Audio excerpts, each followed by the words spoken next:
Call our meeting to order tonight. Renata, if you do the roll call, please. Gookin, Yes. Miller, Here. Wood, Here. McEvers, Here. English, Here. Evans. Here. If we would rise for the invocation, I have my great friend, Pastor Mike Rima from Lake City Church with us tonight.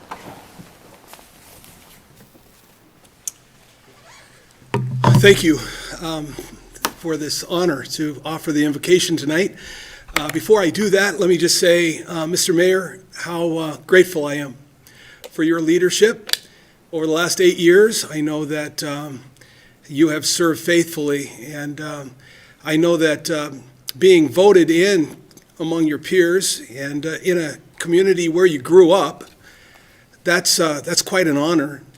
And I hope that you will carry with you the honor of that distinction as you leave. I know this is the last city council you're going to chair as our mayor. And I'm just so grateful for you. I'm also grateful for your wife, Marie. I'm grateful for you, Marie, because I know that you've had a front row seat to all the stress and anxiety that this service of leadership has provided your husband to navigate through. And so I know you've been a great partner with him. And so I'm just so grateful for you as well. And, leadership under the best of circumstances can be challenging. But I think over the last couple of years, it's been exceptionally so. All the more reason, I think, we need wisdom from above. So as I pray, I'm going to use this passage of Scripture as kind of a guide. This is something that James, the brother of Jesus, wrote.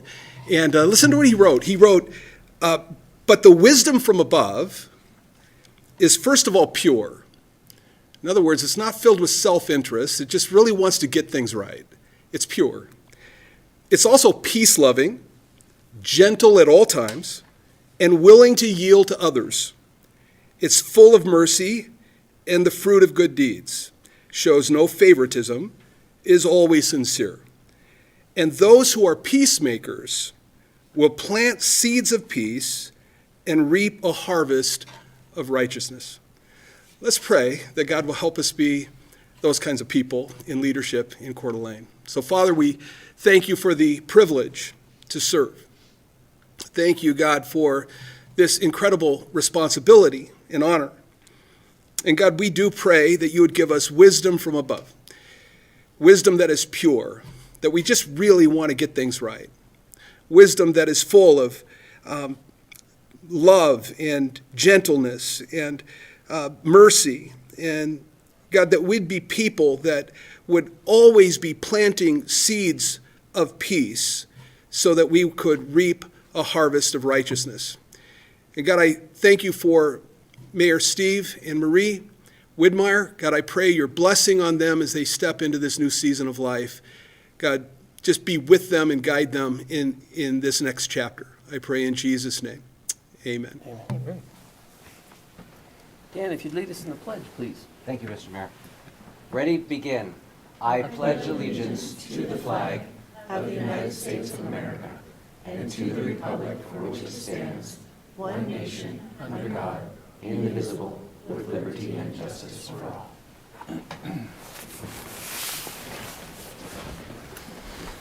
I don't believe we do not have any amendments to the agenda tonight. Public comment. Anyone wishing to address the council shall have 3 minutes to do so. Anyone in the audience wish to give public comments tonight? All right, we will move on to presentations. First presentation is by Todd Fusier, Director of Streets and Engineering, the Stormwater Management Recognition. Todd.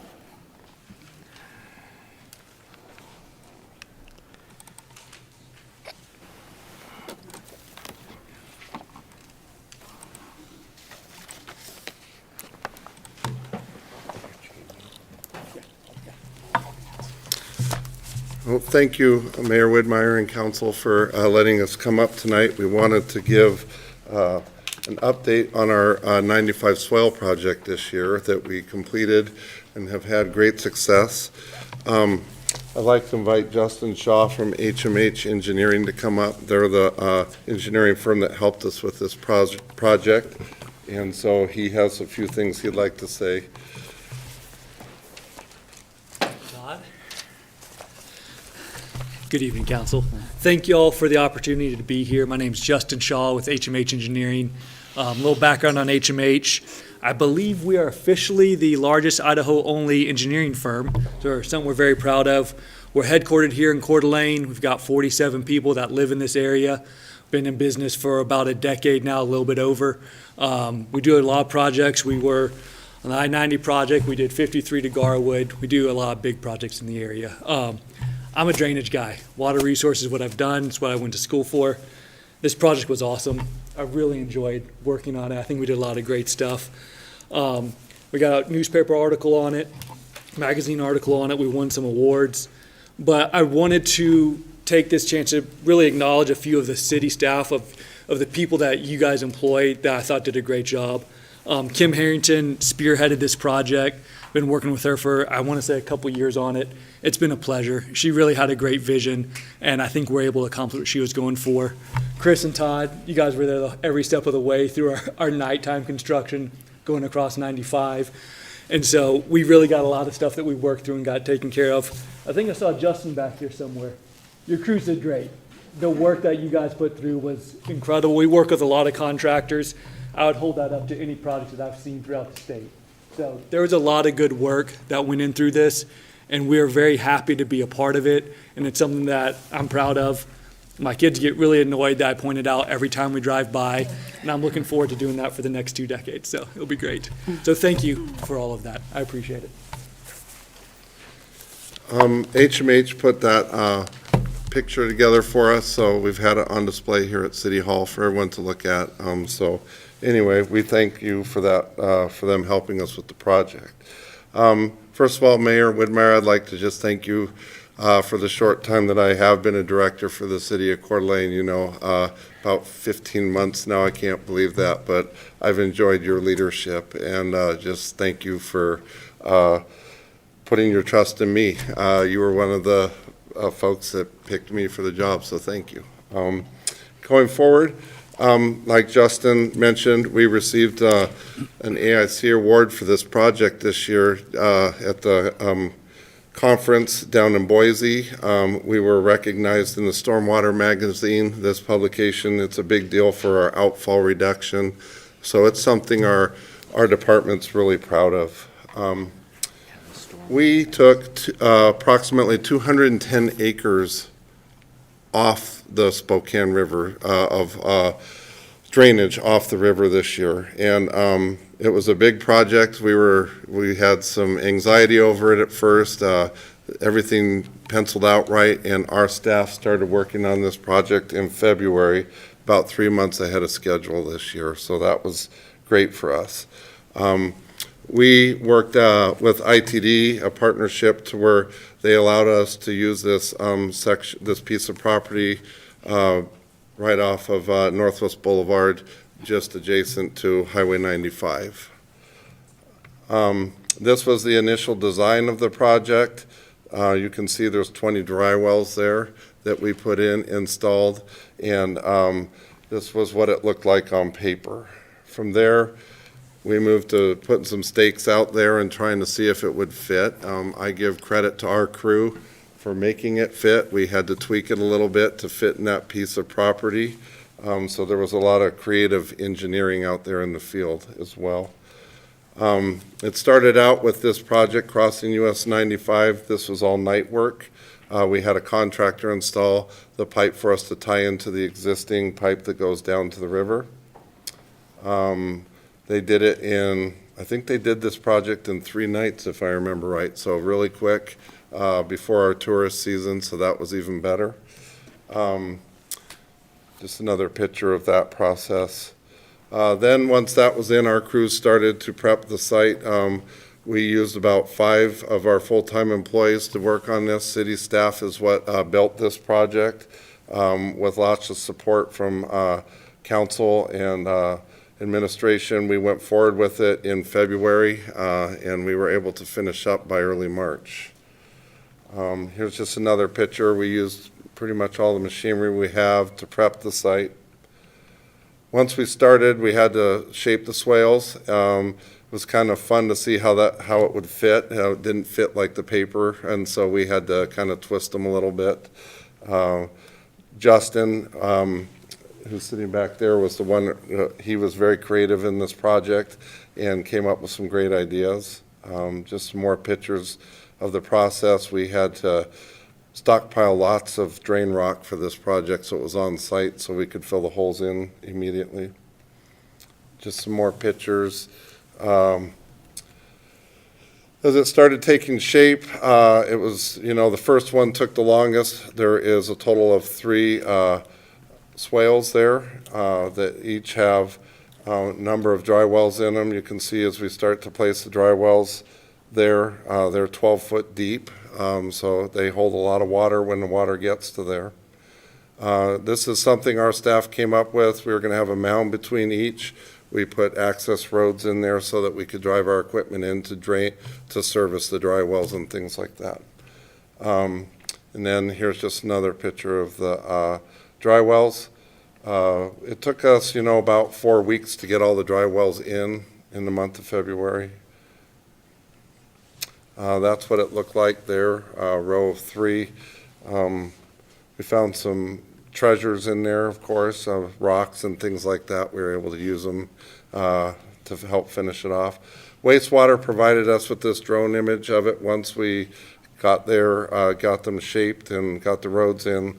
So that's kind of what it looks like from the air. We hydroseeded. Unfortunately, this year we had a lot of hot temperatures and our hydroseed didn't grow very well. So we're hoping to reapply that this spring. Here's another aerial type photo. And here's when it was freshly hydroseeded. That's one of my favorite pictures, but we'll get it green one of these days. So this is one of my favorite shots. This is the day we opened it up here a couple months ago. That is the water coming out into the swale, and there was a lot of it. It filled up the first 2 swales pretty quick, and we were starting to hope that we had enough. But it all worked the way it was supposed to, and the water drained into the swale.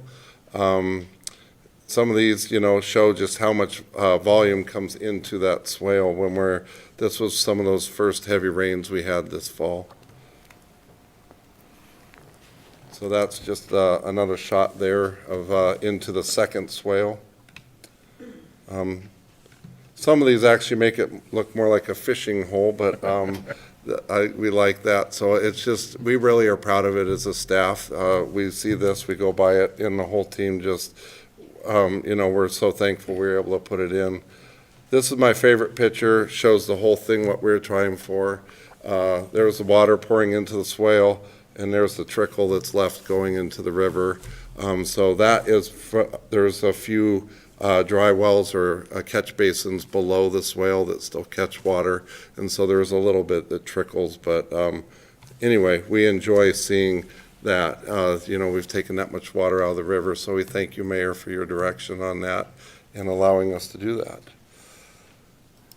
After this, I will, Chris wants to update on a few things that are coming up, so. So yeah, moving off the momentum of this project, we've got several others lined up that I wanted to go over just to give you a heads up on what we're up to. So the state of Idaho and DEQ had put out an RFQ, request for proposals on projects that would reduce phosphorus going into Lake Coeur d'Alene. So we submitted 4 different projects for stormwater, and 3 of them ranked in the top 11 to receive funding. So we got 1, 3, and 8 on there. So I'll go through those projects just to let you know what we're looking at doing there. And actually, I just came from a meeting earlier today talking about timeline with DEQ about how this agreement is going to work. So I'll be coming back to you with an agreement about how we're going to accept the funding and move forward on these projects. The first is the Sanders Beach Stormwater Outfall Volume Reduction Project, and we all know that this is the outfall right here going into Sanders Beach. During the winter, you can see it here. We're looking to take both of these outfall areas, these stormwater drainage areas, offline. So there's one at the 11th Street Marina and then one at Sanders Beach here. And we already actually have HMH under contract to do design on that. So they'll start that in January, and that money, it will be used as match money towards the state money that we're going to receive. The next one was Independence Point, and that big orange area there is the drainage area that drains down to Independence Point, and we're looking to do something in that Independence Point area, either under the parking lot or under grass, or if there are other opportunities to pick up that stormwater somewhere further up elevation, we will do that. And then the last one of those three is the Mullen Avenue outfall. And this one, actually, right now we're working with NIC, and I believe U of I and Washington State University are looking at partnering on that also to come up with some more innovative stormwater treatment devices that we can put into these catch basins that would filter the water. So it would still go to the outfall, but it would remove all the phosphorus and petroleum products and things like that. So we're working through that process right now. And then lastly, I wanted to update you on this one because this one is one that we're moving into right now. This one is not a DEQ or State of Idaho funded project, but this is the Lacrosse Avenue Extension project that we're finishing up right now. So let's see, here's Northwest Boulevard, and here's Lacrosse coming down, and this photo was taken before this Union Street was built here and this connection to Lakewood.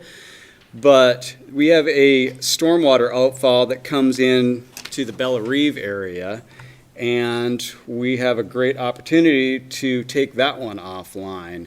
So there's the complete outfall area right there. I think this one is only about 50 or 60 acres, not as big as the last one that we did, but it's still worth doing, obviously. And then, so the idea for this came from the Four Corners BLM Corridor Master Plan, and this is one of the sheets out of it. And right here it says Water Quality Demonstration Project, and it shows this kind of serpentine type swale system in there that's kind of like a river or lake system.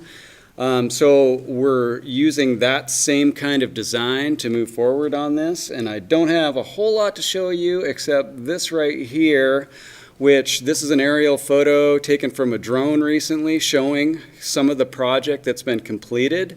And then this whole area right here is the swale area. I'll follow the swale right here with my cursor, and it's just kind of going to wrap through here like this and then end down here. Any water that exceeds the capacity of the swale is actually going to go through a series of steps that it would clean it before it goes back to the outfall anyway. So we've got kind of a check on ourselves to make sure that we're not sending dirty water to the river there. So this is going to start construction probably right after the first of the year.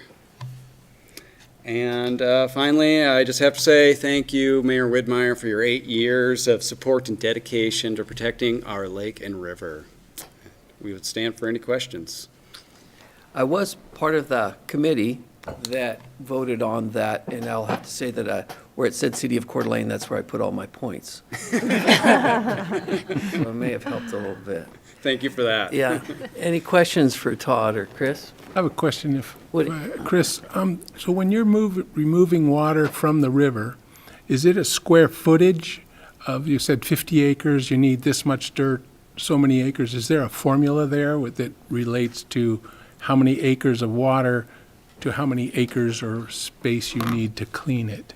There is. I couldn't tell you what that is off the top of my head, but yeah, we try to take care. A 25-year storm is generally what we try to design for, but obviously we could have storms a lot bigger than that, so that's why we have these overflow systems. So if we hit a 100-year storm or something like that, it isn't just going to flood the surrounding area. It's going to go back to the river where it originally went. But the low flows after a storm are where we get most of the pollutants. So when those go into the swale rather than the river, that's a great success. So in each one of these projects is unique in its own way. It's not necessarily the same formula over and over again. Is that correct? Right. Fascinating. Keep up the good work. Thanks. Thank you. Any other questions? Yeah. Mr. Mayor, this has nothing to do with stormwater, but I wanted to ask Todd. So we got snow on the ground. Can you tell me, are the snow sledding hills open? So Cherry Hill is always a quick one that you see the kids show up on Christmas break if there's I'm talking snow. about me. Well, the one's closer to where you live. So at 10th and Boyd, the signs are up and we're not plowing that hill, and also on Short Street down, Lost down south of Sherman. We have a short hill there that has signs at both ends that traffic, we don't plow that. We've had someone make a mistake once in the last 10 years and plow off one of the sledding hills, and yeah, we won't do that again. So. Anyway, but yes, the signs are up and they are open. Thank you. So you need the Kitty Hill. Yeah, the baby, the Yes. bunny hill is, yeah. Christie. Mr. Mayor, just a quick comment. This project's so incredible, the work that's been done, and the impact it's going to have on the future generations. Well, I won't be here. Maybe Widmer will still be around, but I won't be here. And the future generations are really going to benefit from all this forward thinking. So thank you for everything your company did and the work on our city staff. Thank you. All right, thank you, guys, appreciate it. We will move on. We're going to skip over the Community Service Award. Kenny, we're going to do that next time? Okay, we'll do next time. And then we'll move to a special recognition. Woody, we have the Ron Edinger Recognition, and something that you have worked on. Yeah, I got stuck with it. What do you mean? It's because I'm sitting in Ron's chair. Ron sat here for many years, and now I'm feeling him tugging on me. For all those who've worked with him in the city, and there are many over the 50 years that he was here, everyone saw Ron in a unique and different way based on what hat he had on. I always laughed at his hats, As a mentor to some, I was one of them. As a colleague to others, as a mayor, as a councilman, as a liaison to different departments, and yes, sometimes the cranky old guy telling stories. Always, he wanted to be seen in his favorite role as man of the people. I think that goes with this chair. In this video that Jeff worked so hard on, we tried to find snippets of all the many hats that Ron wore and share them. Most of the city council and the man in a people mode, kind of like he's a regular guy. You won't be surprised to know that Ron had many thoughts, many opinions, and pointed questions. He had fun, always willing to laugh at himself over everyone else trying to bring good news to the folks.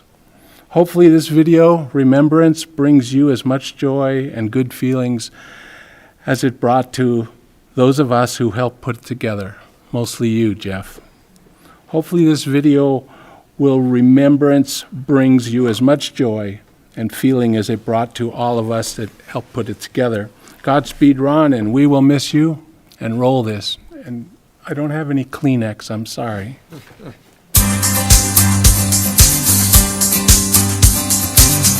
No, I'd just like to make one little comment. Also, Tony isn't a bad basketball player either. Appreciate that. And you're not a bad referee. Dixie, do you have a motion? I do, Your Honor. It would be my very great pleasure to nominate Ron Edinger for council president for the next 2 years. The Kroc Center will represent the 5 northern counties. Is that really what this is? Then this is the first step for the city to show that we are serious about low-income housing and affordable housing. Really none of my business. What kind of food? I'll make sure Robert's Rules of Order is Okay, right, because there might be people watching us that might write in the paper and say we did this wrong. To me, it's wrong to have all this, and I'm gonna use this expression, to have all this crap in your yard that could endanger those children. I, Lauren Ron Edinger, Do solemnly swear. do solemnly swear Madam Mayor, I'd like to move that we re-elect Council President Ron Edinger to the post of Council President for another 2 years. I have served with quite a few mayors, quite a few council people, and I cherish serving with this mayor and these 5 other council people very much. And I think that I thank the citizens of Coeur d'Alene for re-electing these people to the council. I think we should have it back, yes. We should have it back. We shouldn't have to pay for it. We shouldn't have to pay for it. That was an arrangement that we had some years back. My no vote is the $750 that we're going to have to be paying for what is something ours already. If you would take it to a vote of the people would say, we want the carousel back. I've got a grandson that works in Washington, D.C. Oh, yeah? And, you mentioned before that you'd never heard of Coeur d'Alene. You've got to get out a little bit more. I think you're right. And watch Wounds over Waziristan. Thank you. I've got a question. Oh, boy. She doesn't really want you to ask me any questions. Not alone. I'm going to ask anyhow. Who did you call Darth Vader? You still didn't answer my question. Who'd you call Darth Vader? I've served under 8 different mayors.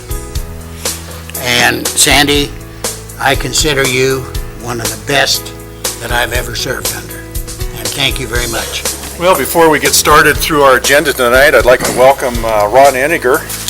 He is our new council liaison to Park and Rec Commission. Once in a while, I guess I have to listen to my wife, because we've been married 58 years. Ron, what's your take on this? We'd give it a go. What the hell? As you'll remember, this property is the property that we've bought twice. I don't always approve of what our legislature does. If you haven't already voted, you'll have an hour and 45 minutes to go out and vote, so get going. You realize that, say, a year or 2 years from now, we're gonna have to make that up. So we're gonna have to bite the bullet. And I don't always agree with the legislature. I remember some years back, and I think probably Woody does too, maybe, that when the city took over Fippany Park, that it was a neighborhood. It was supposed to be a neighborhood park. So you're saying that Troy and Vonnie have done a very good job for the city? I would say that your finance and accounting staff have done a very good job for the city. Yes. Thank you. You're welcome. Nancy got him over there right after we were there. They sent me a very, very nice card thanking us for it, and he was really touched by it.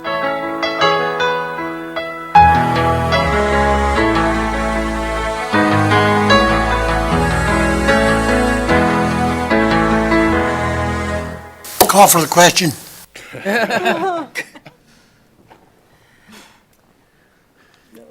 Thank you, Woody and Jeff for Jeff, great putting job.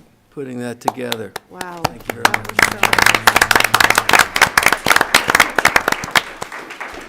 I think we can all agree that Ron was a special and unique person. There'll never be another Ron Edinger in Coeur d'Alene, and I know this is the first Christmas that Nancy and the entire Edinger family have spent without Ron. And so our thoughts are with them, but we have a lot of great memories of Ron, and we'll always keep those with us. So we will move on here to, lost my place, we'll move on to announcements. Any member of the council have an announcement? Kiki, well, you have an I announcement. always have announcements. It's my favorite part of the meeting. NIBCA, North Idaho Building Contractors Association, has a joint government meeting every month, and I attend that pretty regularly. And today they announced they're going to be doing an economic summit in the middle of May with a keynote speaker who is from the National Home Builders Association. So there'll be a specific date coming out, but that's one we should pay attention to. I think there's going to be a lot of great information coming from a lot of sources throughout the country. The other thing is the Regional Housing and Growth Issues Partnership is partnering up with Panhandle Affordable Housing Alliance and CDA EDC, and we're going to be doing some presentations in the first quarter of the year to multiple organizations, city councils, chambers of commerce, civic groups, that is basically going to get them up to speed on what the partnership has done, what the current focus is, and have a big summary and highlight on the University of Idaho's housing assessment that's going to be out at the beginning of January. So I'll be going and doing a lot of those along with 2 or 3 other presenters from the working group, and probably for the next 3 months, try to get the word out and make sure the community is aware of what solutions are going to be presented that we can unite and try to address some of the housing stresses and constraints we have. All right. That's all. Any other member of the council have an announcement tonight? I have an appointment. I would like to appoint T. Douglas Lowe to the Historic Preservation Committee. So moved. Second. Move and second. Any discussion? All those in favor? Aye. Aye. Any opposed? Motion carried. Woody, you have the consent calendar. I do, thank you. Mr. Mayor, I'd like to move to approval of the consent calendar as presented, including Resolution 21074. Second. Motion and a second to approve the consent calendar. Is there any further discussion? Roll call, please, Renata. Miller. Aye. McEvers. Yes. Gookin. Yep. English. Yes. Wood. Yes. Evans. Yes. Motion carried. Other business, we go to resolution number 21-075, approving the Historic Preservation Plan. Hillary. Good evening, Mayor and Council. So the request before you this evening is to approve of the Historic Preservation Plan for Coeur d'Alene, dated December 2021. So I'll quickly just go through the history. I know you had a long presentation in November, so I won't go into details, but I'll just hit the high points. So the City Council formed our Historic Preservation Commission, and we became a certified local government in 2019. We quickly applied for and received grant funding, so the Certified Local Government Grant Funds from the state to prepare a historic preservation plan. They granted $15,000 and the city had a match, and that could be equivalent in kind, so volunteer hours as well as cash match. We hired Northwest Vernacular. In November of 2020, they had a $16,000 budget to do all the work, and we had our initial public meeting in January of 2021. So we did a lot of outreach. We had community surveys, we had Zoom community meetings, we did stakeholder interviews, there was some outreach at the street fair, and really the goal was to engage the community to create a unique plan for Coeur d'Alene that helps identify our historic resources and also helps establish priorities for moving forward for how the city and the commission can address historic preservation. So we have submitted the SHPO, or we've met all the grant requirements through the State Historic Preservation Office, submitted all the draft plans and final plans along the way, met all the grant requirements, and closed out the grant. So I mentioned the total cost with the in-kind was $30,000. Northwest Vernacular, they invoiced us for $15,378, so below what they were allowed. We were reimbursed by the state for $14,328, so again, within our grant dollar amount. Met all those requirements. Katie was here, as you recall, in November to give you a very detailed look at the plan and all of the engagement. And we made changes to the plan based on the council comments received and the discussion at that meeting, as well as some follow-up emails after the fact. So kind of the key things that I heard at that meeting were really just the concern with infill housing and core housing and how historic preservation may or may not be compatible with that. So Katie did add a lot more detail to the plan, noting that we really should be very considerate in how we're looking at our existing infill districts as well as moving forward with the core housing and what that looks like in historic areas. And so she's added a lot of detail about that. And she added a new action item related to artwork that would be interpreting history, since that was a very important one. And then also a new action item that is basically guiding staff to create that historic overlay district, and that was something that Councilmember Gookin had brought up. It's also in the Envision plan, but wanted to make sure it's in both locations. And then there were some other edits all noted in your staff report with the pages where those changes were made. So I believe we have met and changed all of the things you were looking for. And as I mentioned, we've met all the SHPO and the grant requirements. So what I'm looking for this evening is for approval of the plan by council, and once it is formally approved, we can submit to state for their files, and we'll be able to start implementing the plan. And with that, I would stand for any questions. Questions for Hillary? Woody? So Hillary, I love these maps with all the houses when they were built. It's pretty amazing. There's still some houses from 1900, before 1900. My question is, once we establish this, if a neighborhood chooses to be under this, and like 4 houses go, we want to be part of this and we're going to be historic, and one guy's going, nah, I don't want to, does he still get to? Are we going to tell him he has to join the club? So how I envision it, and this will come before council, and we'll work through the planning commission as well, when we establish that historic overlay district, it's probably similar to, we have the special use permit now for single family only. So we have some neighborhoods, the Fort Grounds neighborhood has that in place. And so they had to come forward with a majority of the neighborhood had to sign saying we support this. And so they're basically opting in to this process. It wouldn't be something that the council just goes in and designates neighborhoods. And so that was my understanding of how council thought it was appropriate. Now, a garden district neighborhood has done a lot of work already, so they're already on a path forward.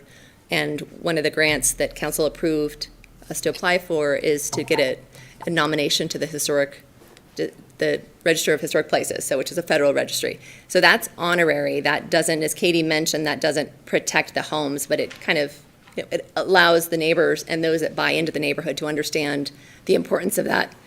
We'd have to have a local ordinance, or they'd have to opt into this historic district to have some additional protections. And I think that's where Katie had provided some great guidance that we could put into the code, and those neighborhoods could come forward and say what they want. So they might limit certain types of housing. They might have a kind of a restriction on bulk and scale, the number of lots that could be combined to make larger homes. You know, things like that could be addressed neighborhood by neighborhood. I imagine there's probably not going to be any neighborhood that would get 100% buy-in, but we've seen so far with the Garden District, with their process of surveying, that there was so much support to move to this next step of that nomination process. So I want to build a house with shed roofs and use black and gray. That's the new cool stuff. Would that fit next door to somebody who's trying to be historic? Are they going to hate me? Do I not get to be in the club? Do you follow? Can that still happen in a historical neighborhood? It can, if that's what that neighborhood would like. So I think that's the difference, is I think each neighborhood could kind of customize what they would want it to be. Some neighborhoods might like that, but they would want to protect the existing historic structures. Other neighborhoods would say, no, we really don't want a super modern house. That doesn't fit the character. We'd rather have kind of a certain scale. The siding should be horizontal to kind of match the double hung windows, you know, certain roof lines, things like that to fit more with the historic homes. No, I get it. I totally get it. I just am going, so 5 people in the neighborhood are telling the one guy, no, you can't build what you want because we want it to look like this. That's kind of what it comes, worst case scenario. Right. So again, if it was that opt-in process, then they would be coming forward with majority support for that, and then it would be an overlay district on that neighborhood. Okay. It's possible that might be a scenario. Okay. You don't see that being a big battle at some point, maybe? It's hard to say. I think with any of our codes, that's the case, right? I mean, we have zone changes that get approved, we have special use permits, we have planned unit developments. So I think there's always kind of that give and take, right? Same idea as zonings, right? Right. Okay, thank you. Kiki? Just 2 things. Hillary, I think we talked about this a little bit, but this area that we're talking about now, the Garden District, I don't know that it was specifically identified as how did we come up with why that border, but I believe it was because that's where the county originally had their archival work start through another consultant, so we kind of adopted the same borders, but it doesn't mean that at a later date, we can't create a new district or expand that district, say, if we wanted to, people in the Sanders Beach area or south of Sherman said, we want to have some of the benefits of what the historic preservation plan and designation is, we can expand this district or create a new district without having to redo this entire plan. Right, and so I guess, so I just want to clarify, so this historic preservation plan tonight doesn't establish any of that, it just sets the groundwork for us to come up with this overlay district and relook at our infill districts as well, and figure out, do we need to make any changes to be more cognizant and sensitive to historic properties? Any of the neighborhoods, once we have that overlay, could opt in. So Sanders Beach could do the same thing. We also, through this historic preservation plan, the consultants had recommended we might want to do a local register versus having to go through this long, arduous process of getting on the national register. It can be more meaningful and a lot quicker process to do it locally.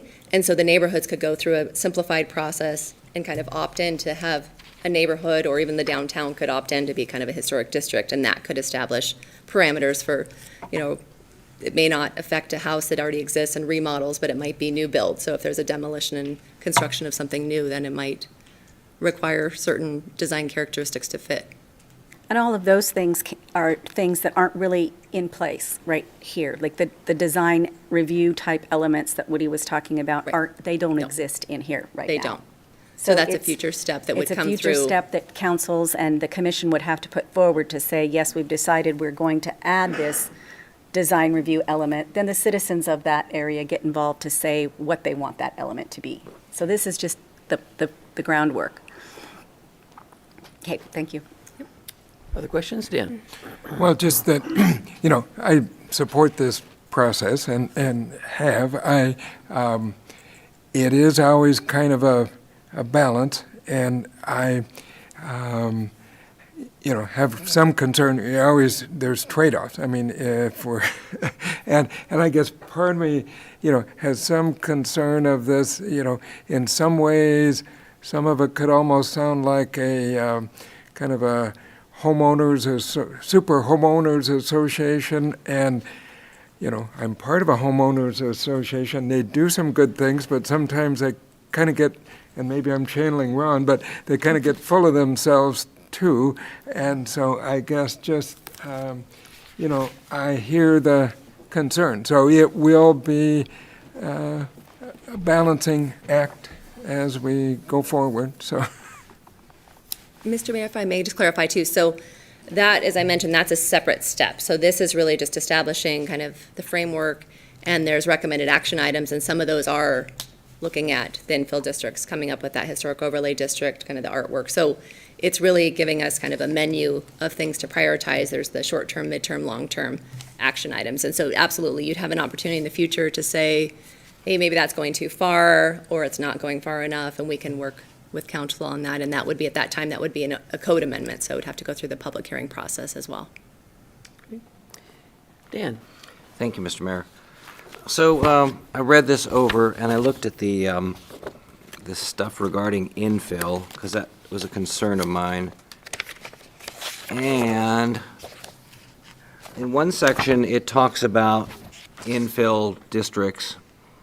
Infill districts are intended to provide neighborhood character through compatible new development. I would argue that all zoning is designed to protect the character of a neighborhood. But infill concerns me because it's about density, and the section about density is still in here, that the city's seeking to return to missing middle housing density while retaining neighborhood architecture character. And then later on in that same chapter, which is 3, it talks about removing historical areas from core housing. So which is it? If I may ask, what was the first page? Or The first one, well, it says section 353, page 64. The second one is section 355D, which is on page 92. All right, let's look at those. And it just seems like those are conflicting. 5.3. I would just prefer, as I said last meeting, or the last time we talked, that all that be removed from the historical, I mean, unless it says that, missing middle and infill is incompatible with historical preservation, because in my mind, missing middle and infill is about density and, jamming in as many houses as you want, which, if that was historical to the area, if we'd always done that, then it would make sense, but it's not.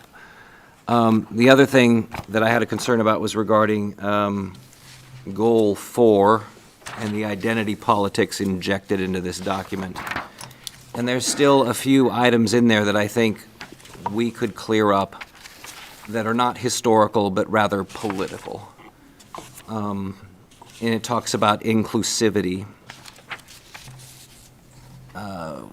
It also mentions certain organizations by name. And, we're government, we're going to be around for a long time. And governments like us, or like the tribe, that's okay to put them in here, because it's kind of an ongoing thing. But specific nonprofits, specific organizations and such, they can go away. So while the goal, I think, would be the same, the specific mentions are something that I have to object to. So I think we do have a very strong record here for human rights. And there is part of our history which is about, the defense of human rights. And that goes way back. But mentioning specific organizations, I think, is not necessary. And also some of these goals are, the goals of those organizations as opposed to being general. You want to talk about inclusivity, yeah, we need to bring the tribe in here. They were here before we were. And they can offer a lot historical to the area. But the inclusivity, if you want to just play with that word, and I will for a few minutes, it means everyone. It doesn't mean just everyone through the lens of one side of the political spectrum. And I find it curious that in the map on the back, there's some churches that have been around here for 100 years, and for some reason they're listed as non-contributing to the historical character of the neighborhood. And I don't know how that plays into the whole inclusivity narrative as well. So those are my comments. Christine. Mr. Mayor, thank you. Well, Hillary, a couple of things. First, again, I'd like to thank the Citizen Committee that worked so hard on this. It's just incredible, the amount of work that went into it.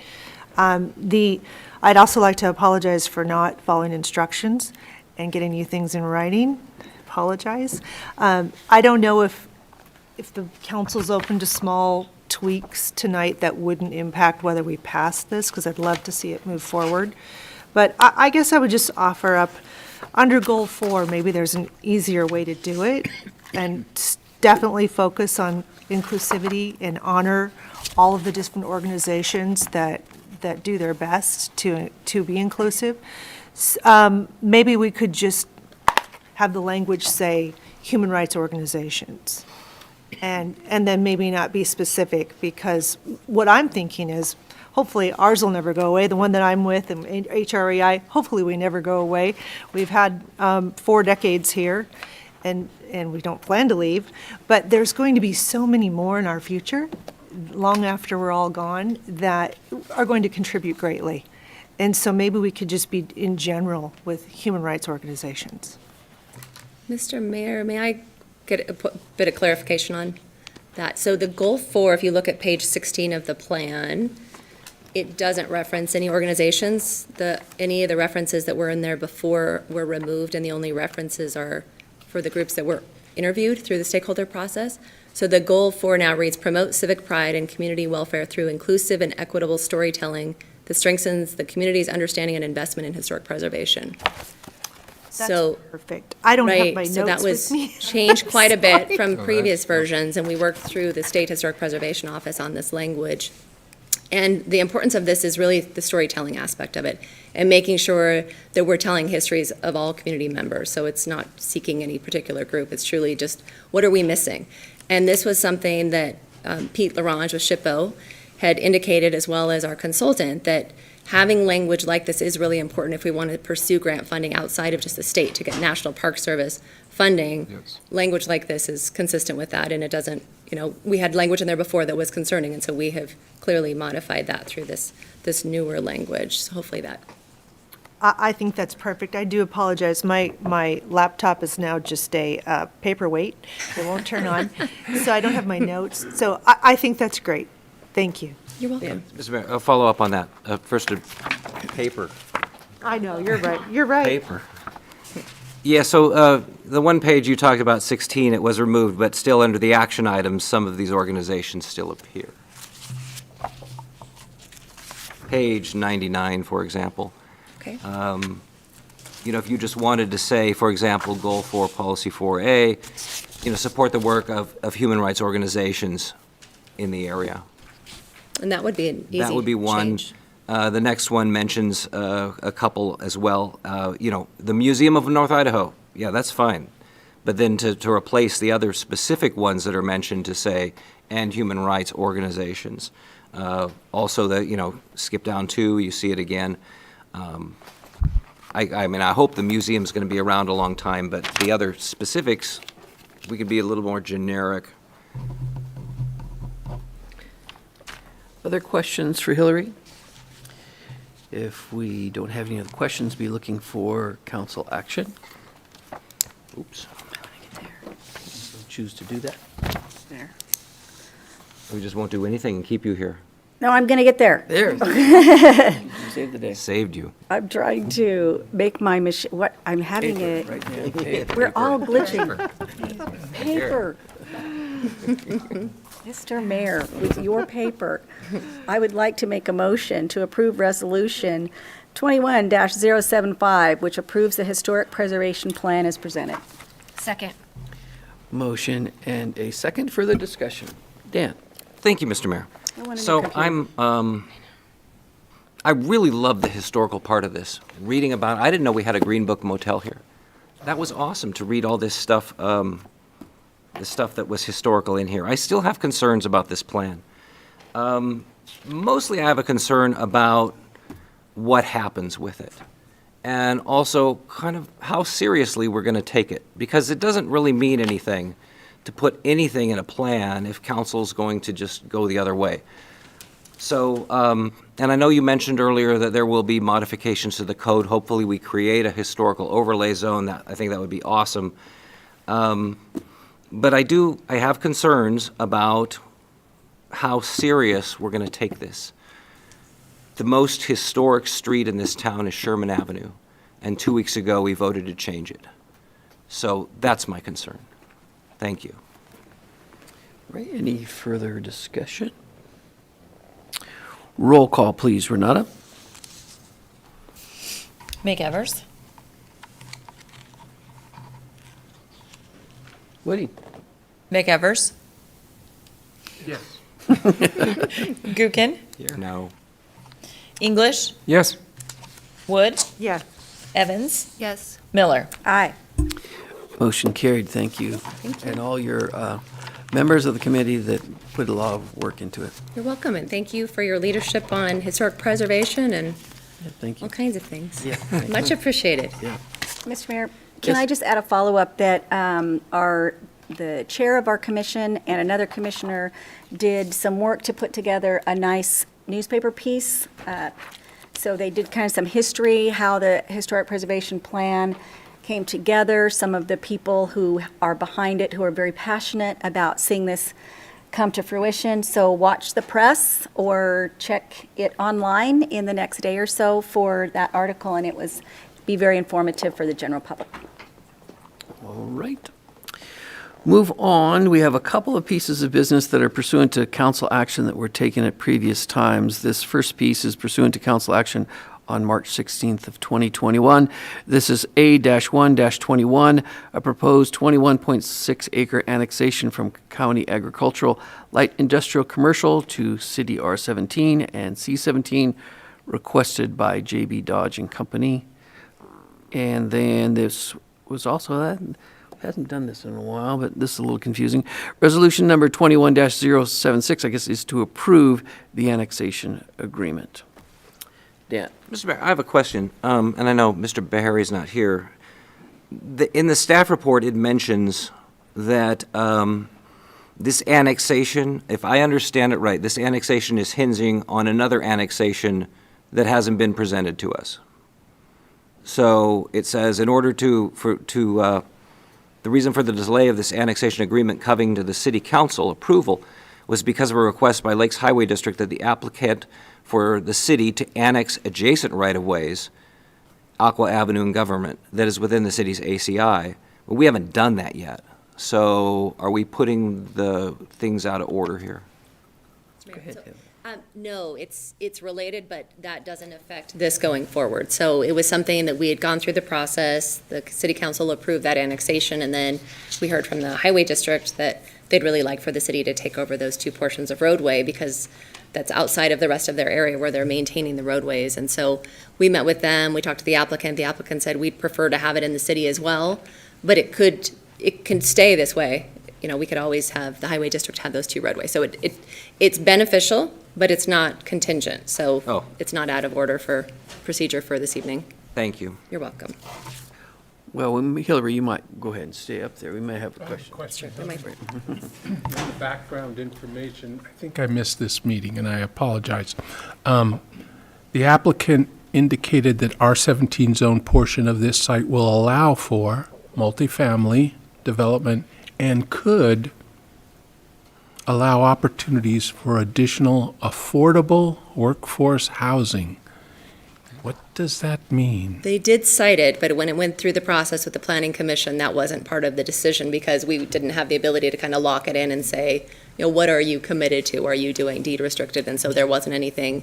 It was more just referencing by providing more, they anticipate probably apartments and townhouses, that would provide additional housing units that might be at a lower price point, but it wouldn't qualify as affordable or workforce based on the HUD definitions. So the planning commission can't say, hey, we want you to build 20 of these low-cost affordable housing, da-da-da-da. Correct, but we've talked about that might, through the Regional Housing and Growth Issues Partnership, that might be something that all the communities should be looking at through annexations, is that could be a tool to look at what's that community benefit? What's that trade-off? Can we, apply something? We'd have to work through all the legal teams to see about that, but in our current code, we don't really have that, but it could be something through development agreement or something else that we could kind of negotiate that. We just don't have the ability to say, you will provide X number of deed-restricted units, X price But the point. only time you really could do that would be during an annexation, right? Or it could be a planned unit development. It could be anything where it's kind of a discretionary approval, where they're asking for something that's outside of the code and kind of the standard. I guess it was just the election cycle, that's all we heard about, is people can't afford to live here, and then I see this word affordable workhouse. Oh, good, some new guys are going to step up and take care of a few folks. I mean, you don't expect it all to be that way, but it'd be nice. But we don't have any kind of a stick or a rule. We don't at this point, but we are definitely going to be looking into that Definitely further. working on it. We're close. We're Okay. really close to putting some good items out there that can be used in these types of situations. Thank you. I think, Hillary, you mentioned that in the annexation process, a deed restriction is always a possibility. It is. Yep. That planning commission or council could deed restrict a multifamily parcel as it's annexed into the city of Coeur d'Alene for affordable housing. That's one way to get more affordable housing in the community. Another way is if you go through your financing process, if it's financed through the low-income housing tax credits, then that is deed restricted, and that's based upon where the financing comes from. Gotcha. So those are two avenues to provide more affordable housing. I was just looking at what's left to annex, not much, Okay. Thank you. Any other questions? So we'd be looking for council action on the annexation agreement. No one wants to read it. Well, I can do it, Okay. Mr. Mayor. I'd make a motion to approve Resolution 21-076, approving an annexation agreement with J.B. Dodge Company LLC for the annexation of 21.6-acre parcel located immediately northeast of the intersection of Highway 95 and Wilbur Avenue, zoning from County Agricultural Light Industrial Commercial to City R17 and C17. Second. Motion and second. Further discussion? Dan? Mr. Mayor, I was just going to tell everyone, I voted against this when it came in as an objection to the increased density and growth. But the way we work is council has approved it, and as an approved item with an annexation agreement, I'm good to go forward. Thank you. Any other discussion? Sir, I know you have your hand up, but there's no public testimony on this. The public testimony was done back in March. I'm just curious if the public has an opportunity to ask a question It- concerning what you're deciding. Yeah, this isn't a public comment portion of that. So, roll call, please, Renata. Gookin, Yes. English, Yes. Wood, Yes. Evans, Yes. Miller, Aye. McEvers. Yes. Motion carried. Then we'll be looking for action on Council Bill number 21-1025, approving the annexation of the parcel as described. Oh, that's it. If I'm looking right, I will make a motion to dispense with the rule and read Council Bill number 21-1025 once by title only. Second. Motion and second. Any discussion on that? Roll call, please, Renata. English, Yes. Wood, Yes. Evans, Yes. Miller, Aye. McEvers, Yes. Gookin. Yeah. Motion carried. Renata, if you could read the title, please. Council Bill number 21-1025, an ordinance annexing to and declaring to be a part of the city of Coeur d'Alene, Kootenai County, Idaho, specifically described as a portion of the northeast quarter of Section 26, Township 51 North, Range 4 West, Boise Meridian. Zoning such specifically described property hereby annexed, repealing all ordinances and parts of ordinances in conflict herewith, providing for a severability clause, providing for the publication of a summary of this ordinance and an effective date hereof. And the final piece. We have council action on that. Make a motion to adopt Council Bill 21-1025. Second. Motion and second. Any further discussion? Roll call, please. English, Yes. Wood, Yes. Evans, Yes. Miller, Aye. McEvers, Yes. Gookin. Yep. Motion carried. Then we have another piece of business. This is for pursuant to action done on September 21st of 2021. This is a proposed 4.18 acre annexation from county commercial to city C-17, requested by the Kootenai Youth Recreation Organization, 3525 West Celtice Way. Mr. Mayor, I would move to approve Resolution 21077, approving an annexation agreement with Kootenai Youth Recreational Organization Incorporated for the annexation of a 4.18 acre parcel located at 3525 West Celtice Way, zoning from county commercial to city C-17 zoning district. Second. Motion and second. Any further discussion on that? Roll call, please. Wood, Yes. Evans, Yes. Miller, Aye. McEvers, Yes. Gookin, Yep. English. Yes. Motion carried. The final piece on this is Council Bill number 21-1026, ordinance approving the annexation of this parcel from county commercial to city We're just C-17. racing to the end here. We are. We should not be. Government should move slowly. Believe me, it does. Mr. Mayor, move to dispense with the rule and read Council Bill 211026 once by title only. Second. Further discussion? Roll call, please. I only have one speed, and that's fast. Evans, Yes. Miller, Aye. McEvers, Yeah. Gookin,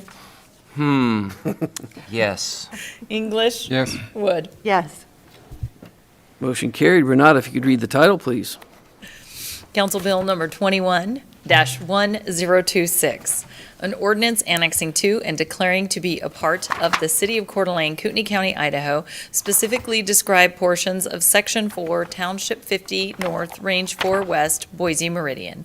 Zoning such specifically described property hereby annexed as C-17 commercial at 17 units per gross acre, repealing all ordinances and parts of ordinances in conflict herewith, providing a severability clause, and providing for publication of a summary of this ordinance and effective date hereof. All right, and the final piece of that. So, Mr. Mayor, I would move that council adopt Council Bill 211026. Second. Motion and second. Any further discussion? Roll call, please. Evans? Yes. Miller? Aye. McEvers? Yes. Gookin? I will be voting in the affirmative. English? Yes. Wood? Yes. Motion carried. Now, my previous instructions were that to staff is that I didn't want anything done. They choose to ignore that. They've choose to ignore me a couple times. But, so Troy, I'll turn this over to you, and I guess you got a couple things. Yes, Mayor Widmeyer, thank you for being where you're sitting and recognizing the fact that this city is a better place because of the 8 years that you provided. Mr. Jeff Crow is very good at video, and we happen to have a little bit. We are a very transparent city with a fair amount of film. And so without further ado, we will recognize some of your past accomplishments in video form. So here we go.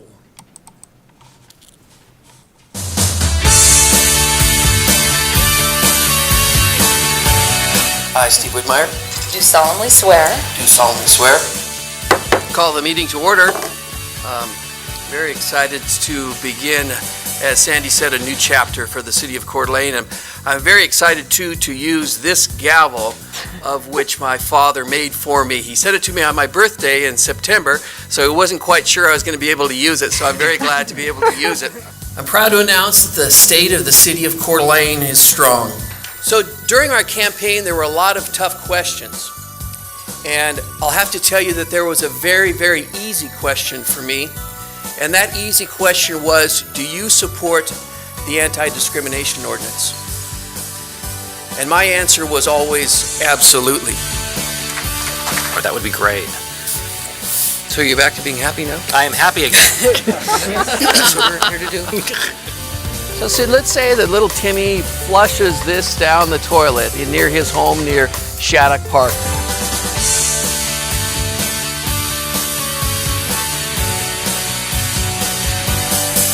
And I think we all acknowledge that we have excellent staff, excellent public safety employees, and it is our job and our task to make sure that they're equipped. So if there's some way where we can get those machines to speed up, talking to them doesn't work. I've tried it.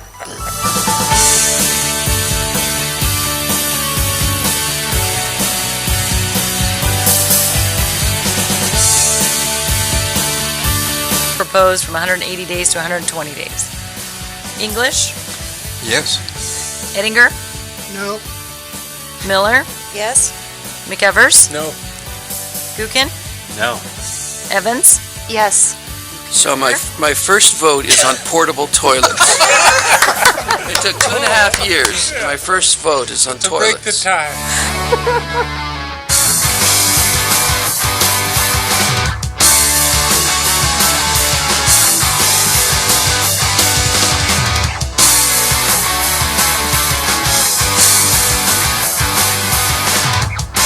My wife has told me many times that I shouldn't leave my keys in the car, but my theory is the ignition is the best place not to lose them.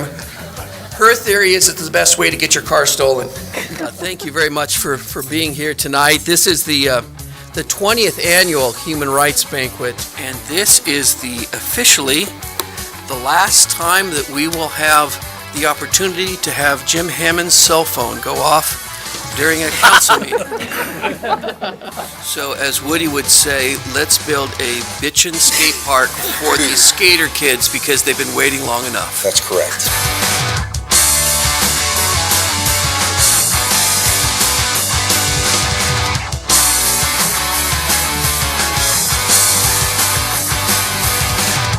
Walkability will be an important part of the East Sherman development. Welcome to the 21st Annual Human Rights Banquet, hosted by the Kootenai County Task Force on Human Relations. This is Chief Morris Antelope. Chief Antelope was a strong advocate for the rights of the Coeur d'Alene tribe. This memorial will always show that our community supports law enforcement. Welcome to another episode of Coffee with the Mayor. No, you've had your 3 minutes.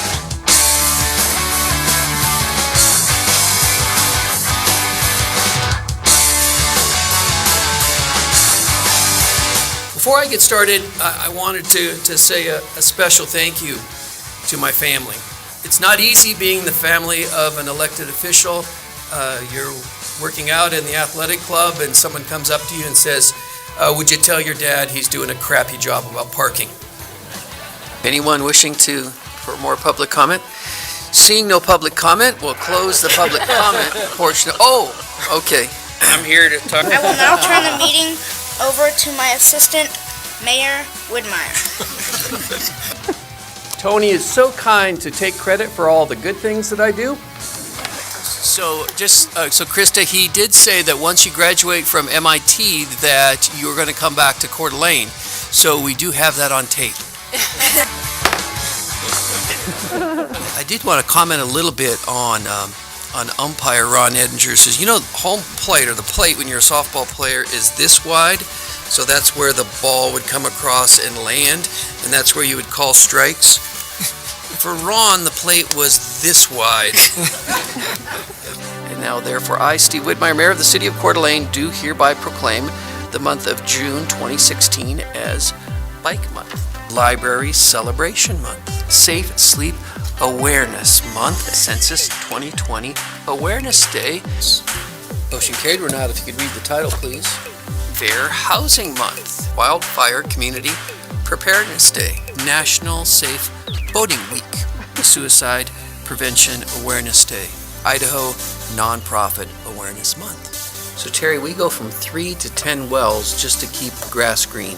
Just to keep grass green. And for anyone that says that I do all the work, I come in at the end.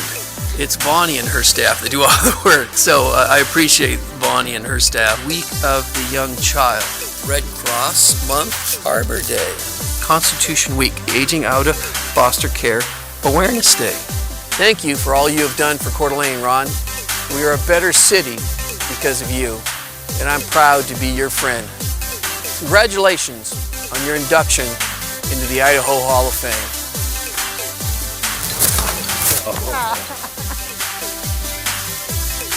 Did I put it in the basket?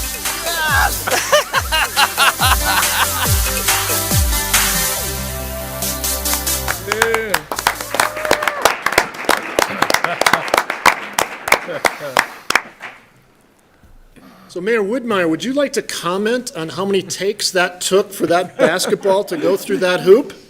I am totally honest here. It will, I think it was the fourth take, and we were just absolutely shocked. But it is real, and I haven't got as much credit for that as I deserve. That's what the booth can second that too. Yeah. I couldn't turn around and face the basket and put it in, but I can have my back to the basket. It was awesome. Yeah. 8 years. You were first elected to this great city in 2014, and since then you have had perfect attendance at all of your council meetings. All 246. Thank you, Mayor Woodmeyer.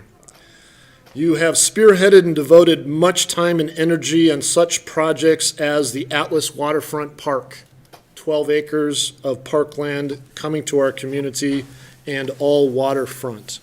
You inspired the K-27 Memorial and helped fund that.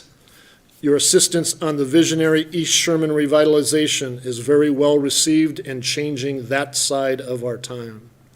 You have been innovative as we relocate the White House for the Museum of North Idaho, and been inspirational as we brought together the Coeur d'Alene Avenue parking garage in partnership with Ignite. We like statistics, and being the accountant mayor that you are, during this time you have signed 538 resolutions.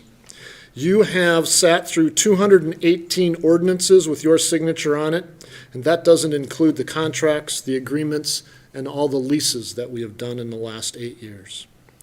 You have been very heavily involved in our annual budget process.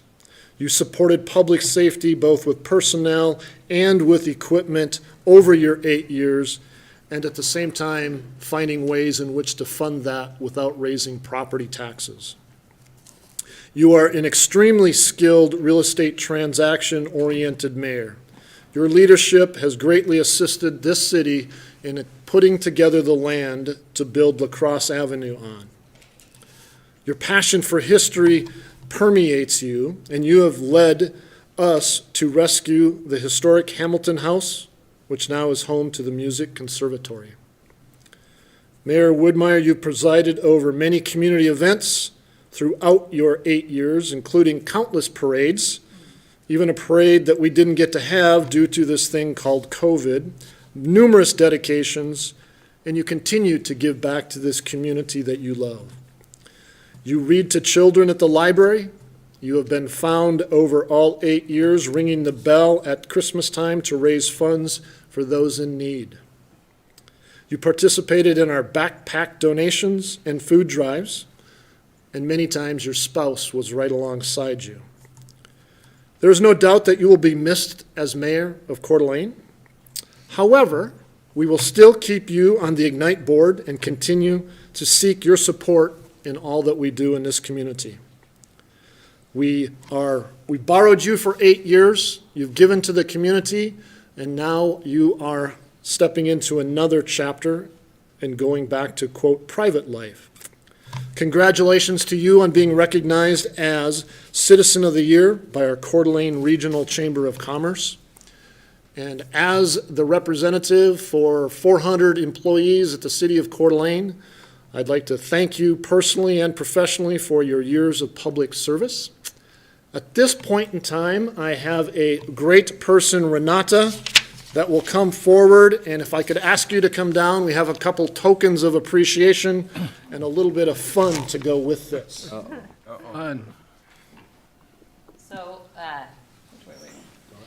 So Steve noted that he would like his mayoral sign outside of his door to his office. We assured him it was concreted to the wall and that we would find him a better sign.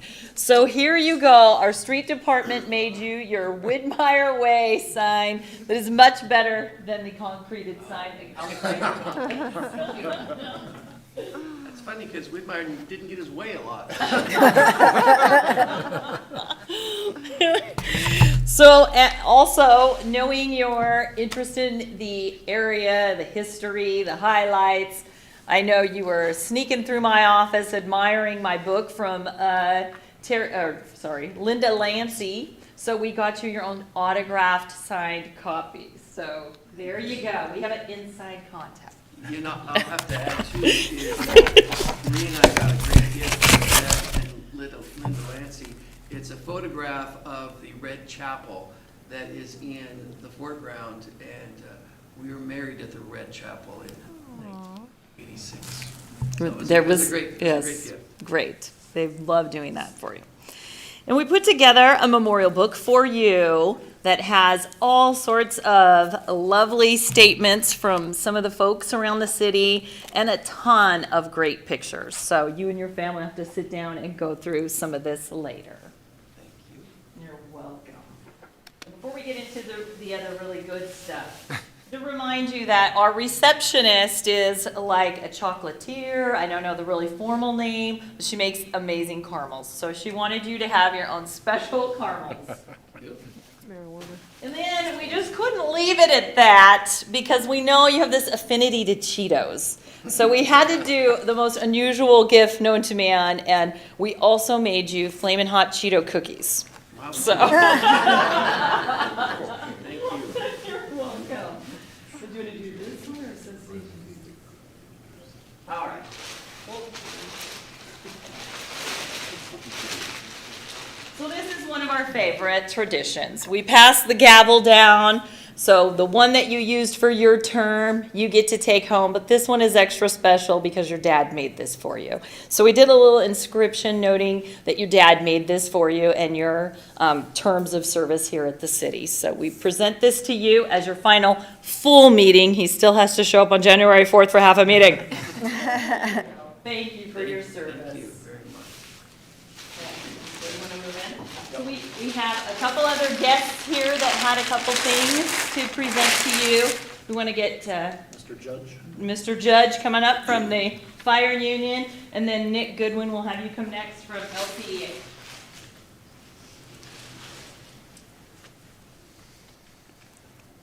Mr. Mayor, on behalf of the Fire Union, I want to present you with some swag. 8 years of working well together. I think the mutual respect between yourself and our organization is paramount.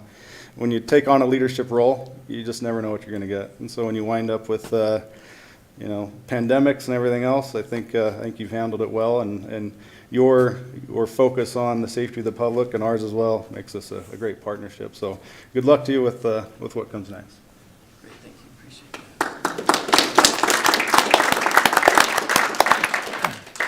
that. Hi, Mr. Mayor.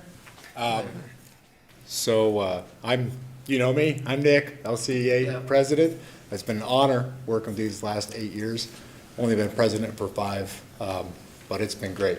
Always been an advocate for the worker, and a mentor of mine has always told me that the sign of a fair deal is usually when both sides can walk away kind of grumbling under their breath a little bit. And I have to say the deals have been very fair. Small token, we have our LCEA coffee mug that every member gets when they sign up, and you'll be an honorary member for life. So, and then a Parks Department cap. All right, great.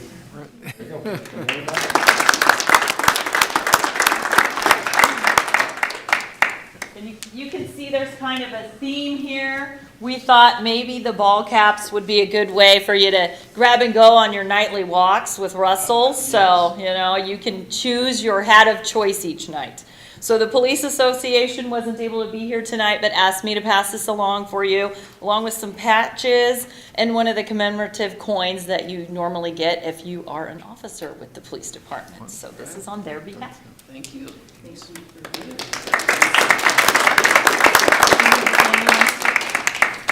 got some. Okay. It's up here. Yes. All right. You right ahead. He is the mayor.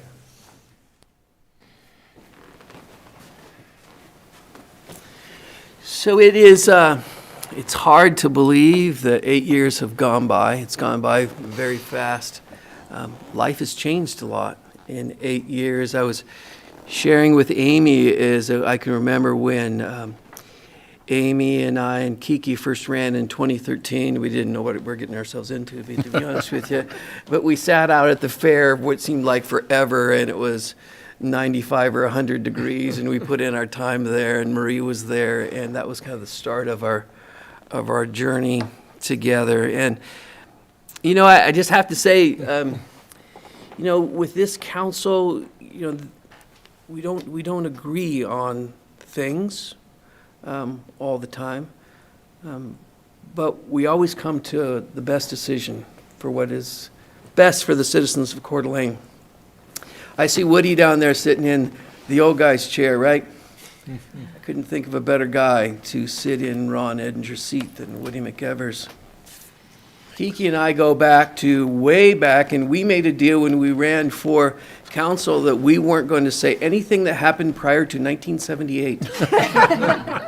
Because we graduated from high school together, Coeur d'Alene High School in Was no internet. 1978. Yes. Amy is so passionate about a number of things, education and arts, and she's really one of the nicest people you'd ever want to meet, almost too nice to be in government, to be honest with you. Dan English has the deepest roots of all of us in Coeur d'Alene, and he goes way back, and he has served the public well in a number of areas as county clerk, and years ago when he served on city council, and we're very appreciative. And then there's Christy, who's put in numerous, probably thousands of hours, volunteer hours with our school board, and now doing a little battle down there at NIC, and Christy's tough. Christy is obviously a retired police officer, and she's as tough as they get, and I am very confident that things at NIC, which I'm a graduate of NIC, and I see our friend Annie out here, and Annie is a graduate of NIC, or will be a graduate of NIC, and I know you'll get that straightened out. Thank you, Mayor. And then there's Dan. Dan is the probably one of the most eclectic, one of the funniest, one of the most off-color people you'll ever want to meet. He's often on the end of 5-to-1 votes. And and sometimes he likes to put out the persona that maybe he's mean or tough, but the one thing that I know, and I've told Dan this, that I admire very much of him, is that he's a fantastic father.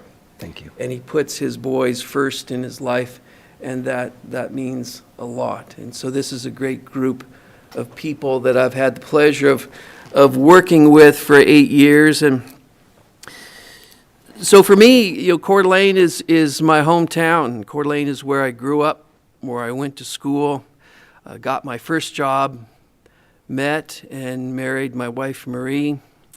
My children were born here. 3 of the 4 are here. My daughter, Katie, my son, Matt, his girlfriend, Erin. Ben is back there in the back of the room there. I think my granddaughters are running around there somewhere. Casey is in Brooklyn, New York. I think she's watching on Facebook, and my family has been a huge supporter of mine, and I couldn't have gotten through this job without their love and support. During my 8 years, I've met and worked with some really, really great people. And the city of Coeur d'Alene has the best and most dedicated employees, and I would match our city team against anyone. And I'm proud of the things that we've accomplished during my time as mayor, and I want to thank each and every one of you. And the person that knows me best for 36 plus years is my wife, Marie. And Marie has told me that being the mayor of Coeur d'Alene has made me a better person. So on behalf of both of us, her and myself, thank you. Thank you for making me a better person. So you can go from 53 to 61 and actually improve, right? And be better. So I think together, all of us have made our hometown, Coeur d'Alene, a better place. And Marie and I aren't going anywhere. We're here. And we've been blessed by this community, and we've been very fortunate in a lot of things. And we're going to continue to make a difference for many, many years to come in the city of Coeur d'Alene. So, for the last time, I will ask for a motion to adjourn. No, And I would- comments. Oh, yeah. Oh, you can have comments it's first, called and then your rebuttal. motion. Rebuttal. Yes, you can counteract that. Do I? Yeah. Thank you. Well, Mr. Mayor, you've been just such a good friend for so long, and when I was running for council, you encouraged me and supported me. I guess I had the understanding that you would stick around, but you've been really gracious supporting Jim Hammond and turning the reins over to Jim next month. One thing that I'm always going to be, and I'm going to try to get through this without being a big blubber baby, but I'll always be grateful to you for when I was a police sergeant. I'm trying. And we lost Greg. I don't know if I can do it, but you just worked so hard to put us back together. And I'll never forget that, and I owe you. Thank you, Christy. Appreciate that. Dan, you have to have something to say. Something happy. Well, what I was going to do, and I don't know if council wants to play along with this. Your first tie vote was the porta potties. And I know you've done a few more since then. Yeah. But if maybe we could split here on adjourning, you could have one more vote to adjourn your own last meeting. And I don't know if you guys want to play along with that. So We could do we could do that. Just Yeah. make that so, because I think that would be. And he told me that. I mean, we'd meet monthly, and the mayor would say, "I don't get to vote," because you don't, unless we're split, and we were a couple of times. But yeah, porta potties, no. Yeah. Leaves a bad taste in your mouth. I would rather have us, vote on the adjournment. So yeah. We should have brought that porta potty and had it inscribed with that going away. All right, so we will be looking for that motion to adjourn. Mr. Mayor, I'd make a motion to adjourn and ask for a roll call vote. Okay, so we have a Second. second, motion and a second to adjourn. And Renata, they're requesting a roll call. Got it. Evans, No. Miller, Yes. McEvers, No, hell no. Kin, Yes. English? No. Wood? No. You're supposed to be yes. Oh, wait. Yes. That means we just got to do it again. Would you like to change that vote? Okay, I'm I want to recount. I'll be yes. Mayor? Thank you, everybody. It's been a great ride, and we'll see you often. On the other And, side. yeah, we are adjourned. Thank you.